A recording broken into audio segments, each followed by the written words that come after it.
అందరికీ నమస్కారం అండి. ఈరోజు ఇంకో మంచి కథ తెలుసుకుందామా? కొడుకా ఏమని చెప్పను. నాపై అంత ప్రేమ ఉండి ఉంటే మా నాన్నగారు చనిపోయాక నువ్వు రెండో పెళ్లి ఎందుకు చేసుకున్నావు? నువ్వు చేసిన ఈ పనికి సమాజంలో నాకు విలువ లేకుండా పోయింది. తలెత్తుకొని తిరగలేకపోతున్నాను. నీ స్వార్థం నువ్వు చూసుకున్నావు.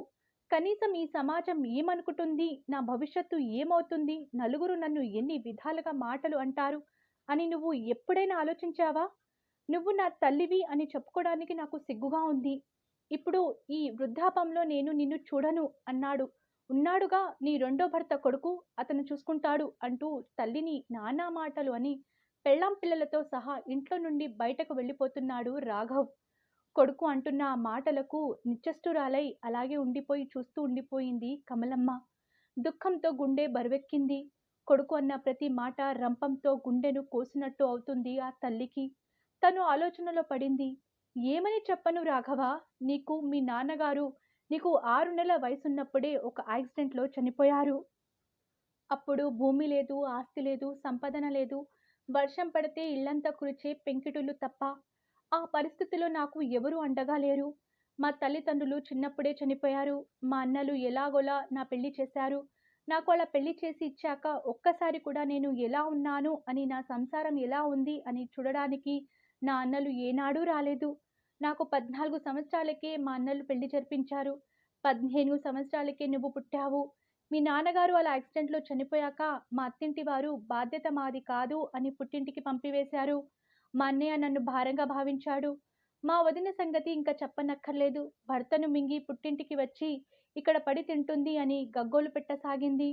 ఆ మాటలు పడలేక నేను ఎంతో దుఃఖించేదాన్ని. వాళ్ళతో అలా మాటలు పడలేక నన్ను స్వయంగా నేనే పోషించుకోవాలి అనుకున్నాను. అందుకే పని చేయడానికి వెళ్ళాలనుకున్నాను. కానీ భర్త లేని వితంతువును ఈ సమాజం మరోలా చూస్తుందని, అయినా అన్నలు ఉండగా పని చేయడానికి వెళితే మా పరువు ఏం కావాలని నన్ను వెళ్ళనివ్వలేదు. దానికి పరిష్కారంగా వాళ్ళు మా మేనబావను పెళ్లి చేసుకోమన్నారు. అతని భార్య అనారోగ్య సమస్యల వలన చనిపోయింది. కానీ నేను పెళ్లి చేసుకోడానికి ఒప్పుకోలేదు. నా కొడుకుని చూసుకొని నేను బ్రతుకుతాను అన్నాను. కానీ పెద్దలందరూ కలిసి, నీ వయసు ఇప్పుడు కేవలం 16 సంవత్సరాలు మాత్రమే. నువ్వు ఇంత చిన్న బాబుని పెట్టుకొని ఈ సమాజంలో ఒంటరిగా ఎలా జీవించగలుగుతావు? అయినా ఈ బాబుకి మంచి చదువు, సంస్కారం, ఉన్నతమైన ఉద్యోగం లభించేలా చేయాలి. సమాజంలో ఆర్థికంగా తను నిలదొక్కుకోవాలి అని నీ భవిష్యత్తు కోసం పెద్దలందరూ నన్ను ఒప్పించారు. నేను ఆలోచించాను. నీకు మంచి భవిష్యత్తు ఇవ్వాలనుకున్నాను. నువ్వు చదువుకొని మంచి ప్రయోజకుడివి అయి నన్ను అర్థం చేసుకుంటావు అనుకున్నాను. నాన్న రాఘవ, నేను ఎన్ని బాధలు అనుభవించాను నీకు ఎలా చెప్పగలను? మీ నాన్న చనిపోయాక ఒంటరినైనా నన్ను ఎంతమంది ఎన్ని రకాలుగా వేధించారో ఎలా చెప్పను నీకు? ఇప్పుడు నువ్వు పెద్దవాడివి అయ్యావు, అర్థం చేసుకుంటావు అనుకున్నాను. ఆడది ఒంటరిగా ఉంటే ఎన్ని రకాల చూపులు, ఎన్ని రకాల అవమానాలు ఈ సమాజం ఇచ్చిందో నీకు ఏమి తెలుసు? ఇప్పుడు నువ్వు మాట్లాడుతున్న ఈ సమాజం ఒకప్పుడు నాకు అండగా నిలవకపోగా పొడుచుకు తిన్నారు. నేను నీ భవిష్యత్తు కోసం ఎంతలా ఆలోచించానో నీకు తెలిస్తే బాగుండును. ఇంట్లో ఒక తిండి గింజ లేకుండా నువ్వు పాల కోసం, తిండి కోసం అలమటిస్తున్న ఆ రోజులు నీకు నేను గుర్తుకు చేసి ఉంటే బాగుండును. నేను నీ భవిష్యత్తు గురించి ఆలోచించకుండా, నీ చదువు, నీ ఉన్నతమైన స్థాయి గురించి, నీ బంగారు భవిష్యత్తు గురించి నేను ఆలోచించకుండా ఉండి ఉంటే, ఈరోజు ఈ ప్రశ్న నువ్వు నన్ను అడిగేవాడివి కాదేమో! ఈరోజు నువ్వు ఈ తల్లిని ఈ ప్రశ్న అడుగుతున్నావు. ఎందుకంటే నువ్విప్పుడు పెద్దవాడివైపోయావు. నీ కాళ్ళపై నువ్వు నిలబడి నీ జీవితాన్ని నువ్వు చక్కదిద్దుకునే సామర్థ్యాన్ని కలిగి ఉన్నావు.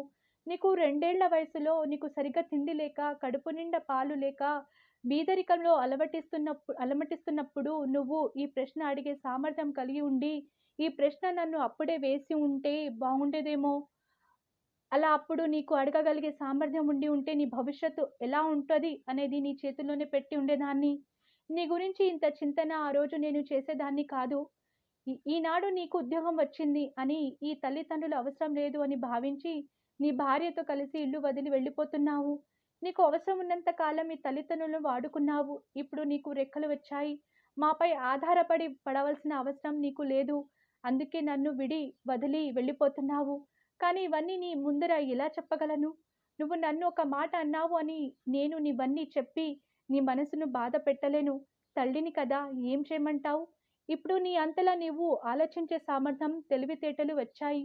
ఏనాటికైనా ఈ సమాజ పరిస్థితులను అవగాహన చేసుకున్న రోజున నేను పెద్దలు చెప్పిన ఈ రెండవ పెళ్ళికి ఎందుకు అంగీకరించాను తెలిస్తే నీకు అర్థమవుతుంది ఈ తల్లి మనసు అనుకుంటున్నాను అని బాధపడుతూ, ఆలోచిస్తూ ఆ ఆలోచనలోనే గుండె ఆగి చనిపోయింది కమలమ్మ. మీకు ఈ కథ నచ్చితే లైక్ చేయండి, షేర్ చేయండి. మరిన్ని మంచి కథల కోసం మన ఛానల్‌ని సబ్స్క్రైబ్ చేసుకోండి. ధన్యవాదములు.